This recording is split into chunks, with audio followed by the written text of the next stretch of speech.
흔히 하는 말 가운데 사당 오락이라고 하는 말을 들어보셨습니까? 사당 오락.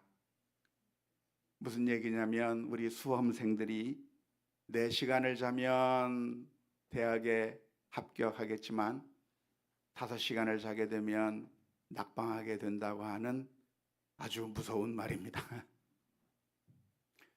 사실 전혀 근거가 없는 말인데 오히려 잠을 충분히 자고 그리고 건강한 삶을 유지하는 것이 훨씬 더 효과적인 공부 방법이라고 할 수가 있겠는데 이런 말로 인해서 우리 학생들이 너무나도 큰 고통을 당하고 있다고 하는 것이 너무나도 안타까운 현실이 아닐까 싶습니다. 우리가 잠을 잔다고 한다면 어느 정도 잠을 자는 것이 적당할까요? 잠을 자는 것이 너무 부족하게 되면 어떤 현상이 일어나게 됩니까? 낮에 깨어 있어도 정신이 맑지 못하고 최상의 컨디션을 유지하지 못해서 오히려 능률이 떨어지고 실수가 일어나게 되고 사고의 위험이 있는 등 많은 그런 해악이 있을 수 있기 때문에 잠을 많이 자지 못하는 것, 잠이 부족한 것은 아주 위험한 것이라 이야기할 수가 있겠습니다. 정반대로 너무 많이 잠을 자고 게으른 삶을 살게 된다고 한다면 어떻게 될까요? 해야 할 일을 하지 못하고 자신이 해야 될 모든 것들을 다 미루게 되기 때문에 얻을 수 있는 것들을 얻지 못하게 되는, 많은 것을 잃어버리고 궁핍한 삶을 살아갈 수밖에 없는 그런 안타까운 결과를 가져오는 것이라고 하기 때문에 잠을 어느 정도 자야 적당하게 자는 것이라고 할 수가 있겠습니까? 적당히 자야 되겠죠. 적당히 잔다고 하는 것은 어느 정도 자야 적당한 것이라고 생각을 하십니까? 8시간이요? 7시간이요? 몇 시간 정도 적당하다고 생각을 하십니까? 찾아보니까 미국 수면재단에서 발표한 그 연구 자료에 의하면 성인들, 그러니까 18세에서부터 64세에 해당하는 성인의 경우에는 7시간에서 9시간 정도 수면을 취하는 것이 좋다. 65세 이상의 고령층일 경우에는 7시간에서 8시간의 수면을 취하는 것이 좋다 이야기하고 있고, 청소년의 경우, 그러니까 14세에서부터 17세까지는 8시간에서 10시간 잠을 자야 한다고 말하고 있으며, 초등학생 6살부터 13세까지는 9시간에서 11시간을 자야 하고, 미취학 아동인 3살에서 5살까지는 10시간에서 13시간, 영유아 1살, 2살은 11시간에서 14시간을 자야 한다고 발표하고 있습니다. 이러한 기준에 비추어 볼 때 여러분들은 잠을 적당히 자고 있습니까? 부족하게 자고 있습니까? 너무 많이 자고 있습니까? 어느 쪽입니까? 아마 한국 사람들은 대부분 부족할 것 같아요. 우리 한국 사람들은 잠을 자지 말라고 하는 메시지를 듣기보다는 잠 좀 자라고 하는 메시지를 듣는 것이 더 바람직할런지도 모르겠습니다. 아무튼 조금 전에 소개해드린 이 발표는 과학적인 연구 결과라고 하지만 그러나 정답은 아니라고 할 수가 있겠죠. 과학적 연구라고 하는 것이 늘 똑같은 것이 아니라 시간이 지나면 정반대의 이야기가 과학적 연구 결과로 또 나오는 경우가 많이 있어서 과학적 연구라고 해도 우리가 무조건적으로 신뢰할 것은 아니고 그저 참조할 정도만 되면 되겠다 생각을 하게 됩니다. 아무튼 우리가 잠을 자는 것, 이 문제에 대해서 오늘 잠언서의 말씀을 묵상하면서 함께 살펴보고자 하는데요. 잠언서 20장 13절의 말씀 가운데서 이렇게 표현하고 있습니다. 너는 잠자기를 좋아하지 말라. 내가 빈궁하게 될까 두려우니라. 내 눈을 뜨라. 그리하면 양식이 족하리라. 말씀해주고 있는데요. 잠자기를 좋아하지 말라고 하는 이야기는 잠을 조금만 자지만 잠을 자는 것을 좋아하는 것도 안 된다고 하는 이야기가 아니라 잠을 많이 자지 말라라고 하는 그런 의미가 되겠죠. 잠을 좋아해서 잠 자는 것을 계속 잠에 빠져 있게 된다고 한다면 그 사람은 가난하게 될 것이고, 그런데 눈을 뜨게 되면 단순히 눈을 뜨는 것이 아니라 잠잔다고 하는 말의 반대말이 되겠습니다. 그러니까 일어나게 된다고 한다면 양식을 풍족하게 얻을 것이다. 일어나기만 하면 양식을 저절로 풍족하게 얻는 것이 아니라, 일어나는 것으로 충분한 것이 아니라 일어나서 뭘 해야 되는 것이죠? 열심히 일을 해야 풍족하게 될 것입니다. 그것을 지혜롭게 잘 해야, 그래야 우리가 이 세상에서 살아갈 때 부족함이 없이 풍족하게 살아갈 수 있다고 하는 게 오늘 읽은 잠언서의 말씀이라고 하겠습니다. 당연한 말씀이긴 하지만 이 잠언서의 말씀을 우리들의 삶 가운데 천편일률적으로 적용해서는 안 된다고 말씀드릴 수가 있겠습니다. 안타깝게도 우리 크리스천들 중에는 성경 말씀을 읽을 때 그 성경 말씀을 그냥 천편일률적으로 무조건적으로 그렇게 따르려고 하는 경향이 있는 사람들이 많이 있습니다. 그게 믿음이 좋은 것이라고 착각하는 경우가 많이 있는데요. 그래서 앞뒤 가리지 않고 상황 가리지 않고 하나님의 말씀이니까 그 말씀을 무조건 지켜야 된다고 하면서 그 말씀대로만 살겠다고 말하는 경우가 많이 있는데, 사실 그런 식으로 천편일률적으로 앞뒤 재지 않고 상황을 고려하지 않고 그냥 막무가내로 성경 말씀이니까 그냥 그대로 한다라고 하는 그런 태도는, 그것은 믿음이 있는 것이 아니라 어리석은 일이라고 할 수가 있겠습니다. 사실 우리는 어떠한가? 우리는 잠을 자야 할 때도 있고 잠을 자지 말아야 할 상황도 있는 겁니다. 성경을 보면 잠을 이렇게 좋아하지 말라, 게으르지 말라, 잠자리에서 나오지 않고 그렇게 그 잠자리에 빠져 있으면 안 된다라고 하는 게으름에 대한 경고의 말씀이 성경 여기저기에 많이 등장하고 있고, 특별히 잠언서의 말씀에 여러 번 등장해서 나오지만, 그러니까 잠을 자는 것 자체가 나쁜 것이라고 할 수 있을까요? 그렇지 않습니다. 잠을 자는 것이 악한 일이라고 할 수 있을까요? 그렇지 않습니다. 잠을 자는 것을 하나님께서 기뻐하지 않는다고 할 수가 있을까요? 그렇지 않습니다. 사실 우리는 잠을 자야 합니다.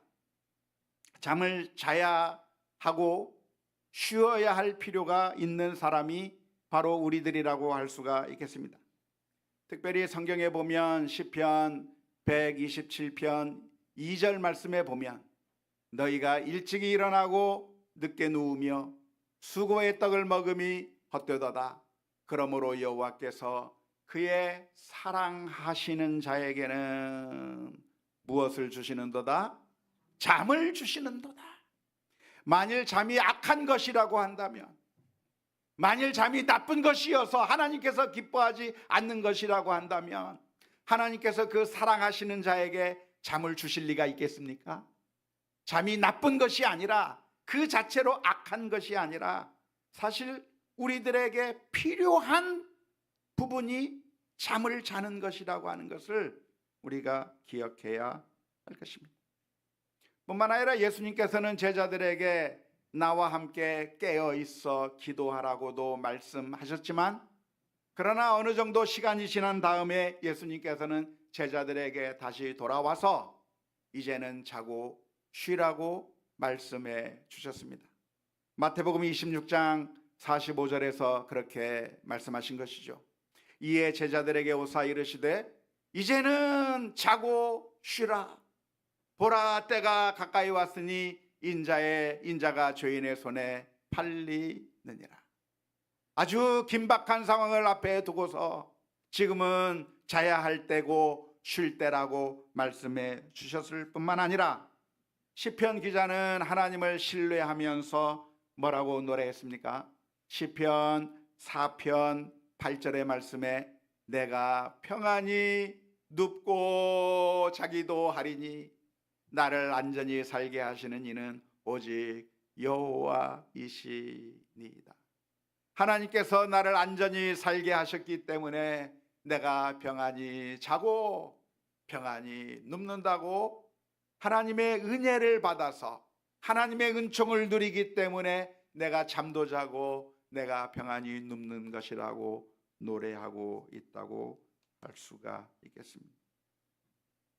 따라서 우리는 잠을 너무나도 좋아해서, 그래서 해야 할 일을 하지 않고 잠에만 빠져 있는 그런 무책임한 삶을 사는 것에 대해서 우리가 경계심을 가져야 할 것이지만, 그러나 동시에 부유해지기 위해서 내가 잠을 자지 않고 그래서 잠을 줄여가면서 무리하게 노력하게 되면, 그러면 더 많은 것을 얻을 것이라 생각하고 자기 자신을 고통스럽게 하면서 잠을 자지 않는다고 한다면 몸이 망가지게 될 것이고, 부유해지기는커녕 양식을 풍족하게 얻기는커녕 오히려 역효과를 얻게 되는 그런 결과를 가져오게 될 것입니다.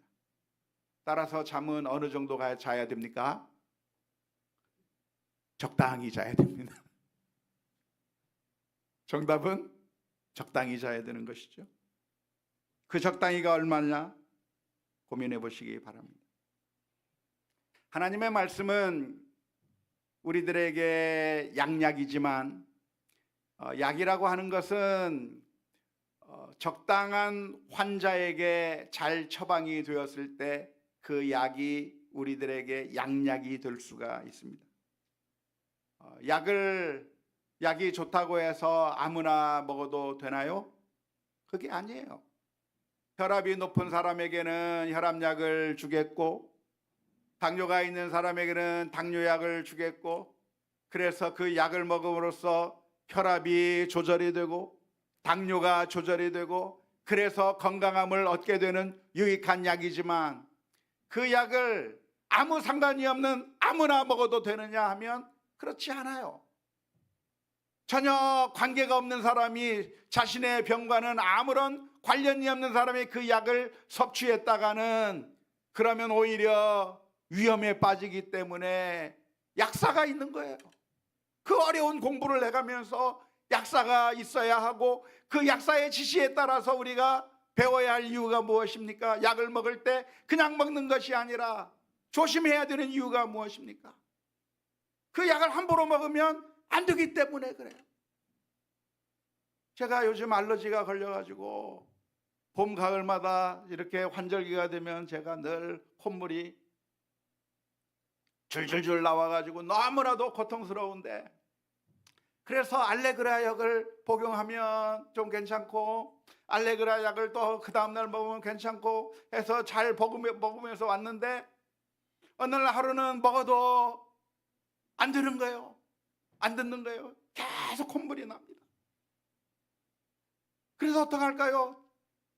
제 생각에 옛날 제 아내가 했던 말이 생각이 납니다.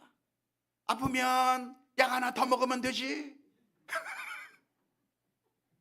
두통이 있을 때 타이레놀 하나만 먹었을 때 아프면 하나를 더 먹어야 된다고 이야기를 했어요.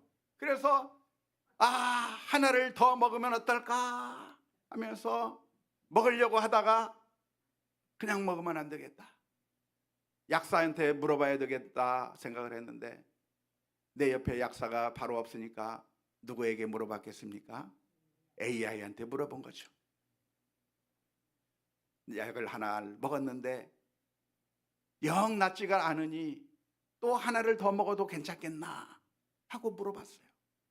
그랬더니 약사의 모든 정보를 다 학습한 그 AI가 제게 대답하기를 절대 먹으면 안 됩니다. 그것은 당신의 증상을 해결해 주는 것이 아니라 오히려 당신에게 해가 될 겁니다. 먹으려면 알레그라를 먹을 게 아니고 클라리틴을 복용하시고, 아니 클라리틴 먹으라고 안 했어요. 약사에게 병원에 찾아가 보시고 다음 날 복용할 때 알레그라가 마음에 안 든다면 클라리틴을 복용하라. 그래서 그 다음 날 클라리틴을 먹었더니 낫는 거예요. 약도 약사의 지시에 따라 먹어야 되는 겁니다. 하나님의 말씀도 어떤가? 하나님의 말씀이 성경에 기록되어 있으면 모든 사람들에게 다 적용되는 복음의 말씀이 아니라 악을 행하고 있고 죄악을 저지르는 사람을 향해서 하나님이 사랑입니다 라고 전하는 그 메시지는 복음이 아니에요. 그 메시지는 가짜예요. 악을 행하고 있는 자들에게는 회개를 선포해야 되고 죄를 회개하라고 선포해야 그게 복음인 것이고, 절망 가운데 있는 자들에게, 슬픔 가운데 낭망하는 자들에게 하나님이 사랑이라 말해야 그게 복음이 되는 것이지, 뻔뻔하게 하나님을 무시하고 죄악을 행하며 하나님을 무시하는 그런 사람을 향해서 하나님이 사랑이라고 이야기하는 것은 복음을 잘못 전하는 것이 되는 것과 마찬가지입니다. 오늘 이 잠언의 말씀도 역시 마찬가지일 것입니다. 오늘 잠언의 말씀에서 우리를 향해서 권고해 주시는 말씀이 잠을 사랑하는 자는 어떻게 될 것인가? 뭐라고 이야기합니까? 내가 빈궁하게 될까 두려우니라 라고 말씀하고 있는데, 이 말씀을 지금도 열심히 일을 하기 때문에 잠을 자지 못하고 있는 그런 사람을 향해서 잠을 좋아하지 말라고, 사랑하지 말라고, 지금 이 사람이 너무나도 피곤하게 잠도 못 자고 겨우 몇 시간만 겨우 눈무시고 일하고 있는, 과도하게 일하고 있는 그 사람 앞에 가서 당신이 더 잠을 잔다고 한다면, 조금만 더 잠을 줄이지 않는다고 한다면 당신은 빈궁하게 될 것이라고 말하면 그건 거짓 복음이 되는 것이죠. 그래서 우리가 이 말씀을 묵상할 때 이 말씀이 과연 우리에게 어떤 의미일까?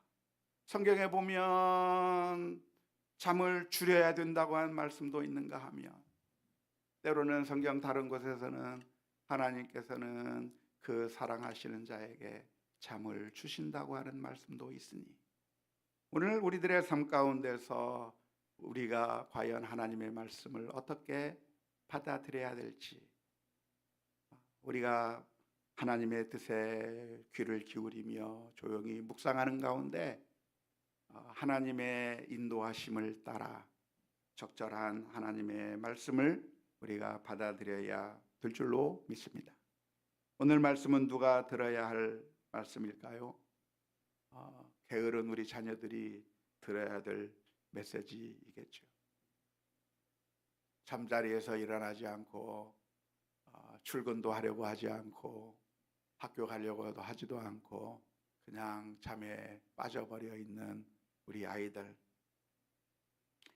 지금 인생의 모든 것들을 포기해버린 채 쓰러져 있는 그런 사람들이 오늘 이 말씀을 읽으면서 내가 이렇게 이 삶을 방탕하게 의미 없이 허무하게 살아갈 것이 아니라 정말 내가 하나님께서 내게 주신 이 소중한 시간, 이 24시간의 시간, 이 시간을 모든 사람들에게 공평하게 선물로 주셨는데 이 선물을 그냥 땅속에 묻어버리고 사용하지 않고 활용하지 않고 그냥 흘려보내는 그런 어리석은 인생을 살 게 아니라 하나님께서 내게 주신 그 선물을 소중하게 간직하고 잘 활용하며 내가 최선의 삶을 살아가야 되겠다고 하는 그런 믿음의 결단들의 메시지를 우리가 들어야 할 것이라고 믿습니다.